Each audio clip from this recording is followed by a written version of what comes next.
আচ্ছা আপু এইটা হচ্ছে আসলে সিচুয়েশনটা।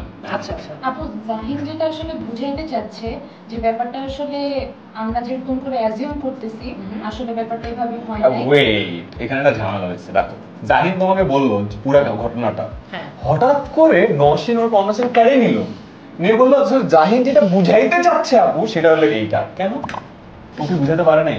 না না আমার কাছে মনে হলো ভাই যে আরেকটা এক্সপ্লেনেশন বাট ও তো বুঝাইছে, রাইট? Right. সাডেনলি ওর এখন কথা বলার কথা, কথা বলার আগে তুমি যদি বলো আসলে জাহিদ যেটা বুঝাইতে চাইছে আপু সেটা হলো এইটা, তাহলে তুমি ওকে বলতেছো না যে জাহিদ বুঝাইতে পারে না? জাহিদকে মনে কষ্ট পাইছে না? হ্যাঁ, যে আমি বুঝাইলাম, আমি পুরো ঘটনাটা এক্সপ্লেইন করলাম, এখন মন্দিরা আমাকে বলবে, তার আগে নসীন আমার কথাটা ঠেলে নেই।